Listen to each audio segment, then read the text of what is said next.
Today I'm going to be showing you how to level your Ram 1500 5th gen. This is the company I went with, MotoFab lift. They have anywhere from 1 inch to 3 inch leveling kits for the 5th gen Ram. This is what you're going to get when you open it up. It's nice and packaged. There's your hardware. Take that out. This is another thing that everyone's always talking about.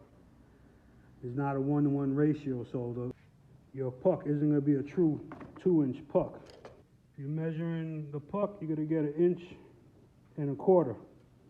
Okay, and that's going to give you, once you go mount this on, you're going to get a true 2-inch lift. One puck here, bunch of padding. Got your second puck here.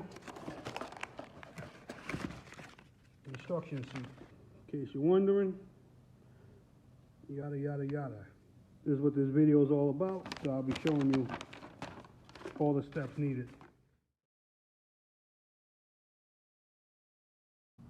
Come down underneath. There's your frame right here.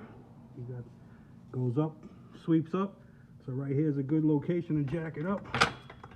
Solid location. You're going to want to jack it up fairly high to pull the tires off and give you enough room to play underneath. Got it jacked up. Tires off the floor. 7/8 lug nuts.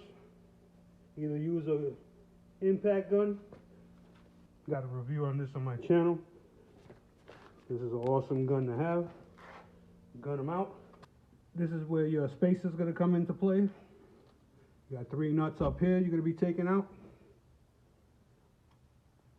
There's your strut, control arm, upper control arm, upper ball joint you're going to be taking out. Come down to the front, tie rod, okay? Come over here, control arm, down here, lower control arm I should say. This is your sway bar link, you're going to be dropping that out from the bottom. I'm going to walk you through all this, guys. It ain't hard. You could save yourself between $300 and $500 for them to install it for you. First thing you're going to do, get a 13/16 socket. Come down tie rod end right here. Find your nut. Run your nut out. This is what it looks like when it comes out. Here's a tip for you. If the tie rod spins with the nut on it, this whole tie rod will spin inside the housing right here. Grab it. If it's still fairly new, you could do this. You're going to grab the tie rod from here, pry up on the tie rod while you're hitting this off with the gun. Because that will put pressure on this ball right here from spinning inside the housing, and you'll be able to gun it out. If not, you're going to use a wrench. 13/16 wrench on the nut, and you see right here on the tip is another hex head on here. You're going to get a wrench on this, a wrench on the nut if it doesn't come out, and you're going to hold the ball from spinning with this wrench, and you're going to back it out normal with the upper wrench on the nut, okay? But like I said, if you're doing it on the 5th gen, you don't have that many miles in it, just grab the tie rod as you're gunning it out and pry up on here, okay? As you're backing off the nut, and it should come right out. I always put the nuts back on so nothing gets kicked around. You're gonna swivel that out of the way and let that hang right there. You're gonna come here on the brake line. Follow your brake line down. This is your ABS wire. Here's your brake line. Separate the ABS wire. This gives you room. Okay, you're gonna get a 1/2 inch socket with your ratchet. You're gonna come, here's your control arm. Behind the control arm, your brake line goes into the assembly. You want to take this out to give the brake line plenty of room to swivel out of the way when you lower the whole spindle. All you get is about 1.5 inches of play, but that's more than enough. So when this comes out of the way, you get more extension. You're not stretching your rubber brake line. You don't ever want to put stress on this brake line. sway bar length, okay? You're gonna do that from the top right here. Same setup here as the tie rod end. You got your nut, and you have this here in case this spins on here. If you spin it on here, you get your wrench on here, a wrench on the bottom half, and back your nut out while you hold the top from spinning, okay? After you take your nut off your sway bar link, you're gonna have to get a jack underneath your control arm. Okay, you're gonna set it up like that to relieve the pressure that's holding this in. After you jack up your control arm high enough, this will come free, and you're just gonna pry it out and just leave it sitting there, swivel it out the way. The upper ball joint is a 13/16. You're gonna get it with your ratchet. Same deal here. If this free spins in here as you're backing off the nut, you're gonna get a wrench on here and a wrench on here. After you get it loose, you're gonna leave a couple threads on here. You're gonna give it a couple hits right here to shock it so it can release from here. Don't ever put a pickle fork in here because that damages the rubber, and then you're gonna need a ball joint sooner than later.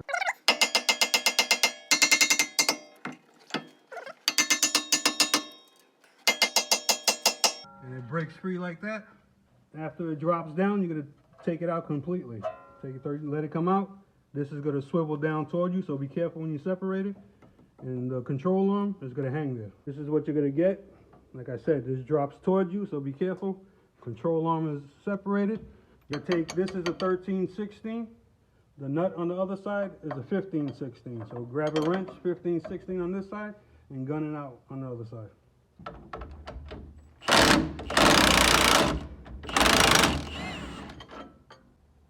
Take a hammer, give it a couple taps, knock out your bolt. It should come out freely. If not, take a punch. You can put a punch on the other side and punch the bolt out. Like I said, this is fairly new, so everything is easy to come out. Like so. We're almost done here. Next thing we gotta do is come up top, on top of the strut, and take these, one here, one here. There's a harness on the back. We're gonna pry this up and take this harness out. This is just a clip that holds the harness from flopping around. These are 16mm nuts. Pry these out, all three of them, and you're pretty much done with the removal. After you get it, this lower control arm down more, you have this stretched out pretty much. You don't want to go no further than that. You're gonna grab your strut, lift it up. It's gonna be a fight to get it in. Out is usually easier. You're gonna drop it out.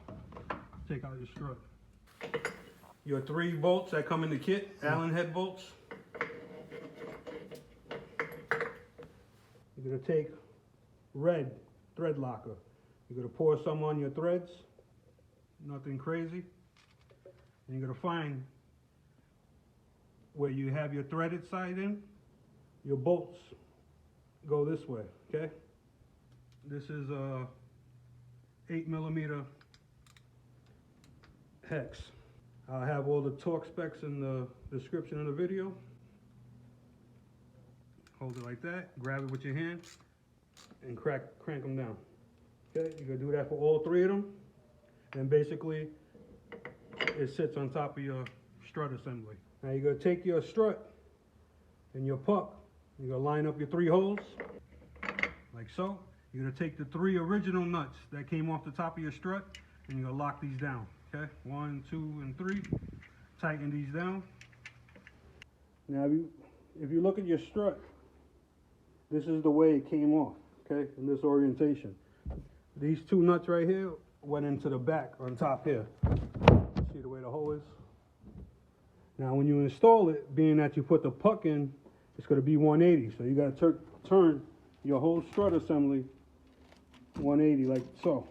So when you do it 180, your label's going to face out. You can come up to the top, and your 2 struts, your 2 studs are going to be sticking out the back to line up with the top of the bracket up top. So you're going to grab your strut, try to catch it into the back holes, like so. You're going to get the hardware that they came with it, 3 nuts. You're going to take your 3 nuts and catch them on. Pry up if you have to.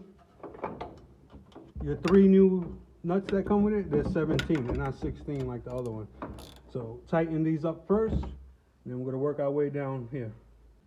You're gonna have to pry right here, here, and you're gonna pull the control arm down. 2 hands will help you if you have extra set. And you're gonna push this in. Fight it, it's gonna give you a fight, but you'll get it in. You're gonna take your jack, put it back under the control arm, and jack it up so you can line up your strut with the lower control arm bolt, okay? You're gonna line it up so this goes through. So you're gonna play with it. You gotta look down on it. Every case is gonna be different. It might be off-centered. You could use a punch if you have to come in from this side and go that way. But basically, get it back in. Next thing you're gonna wanna do is get a jack under your control arm, the lower control arm, and jack it up to the upper ball joint up top. Okay, as you can see here, I got the upper control arm and the spindle, upper ball joint, locked back in, finger tight. You're gonna tighten this up to the specs that I leave in the description. You're gonna tighten these up all the way. You're gonna put your harness back on there where it belongs. Going in ain't as easy as coming out, because there's the way I was telling you about. If you look up here, you see the ball joint spinning in there. You're gonna take a 10mm wrench. This is what I was telling you before. 13/16 wrench. You're gonna hold the bottom of the ball joint where the hex is, like so. And you're gonna take your wrench and tighten your nut up. After you have the upper ball joint torqued down the spec, you're gonna get your tie rod in, drop it in the hole, like so.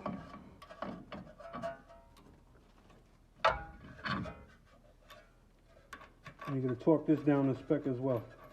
I got the tie rod torqued to spec, got the lower control arm to strut torqued to spec, got the upper control arm ball joint torqued to spec.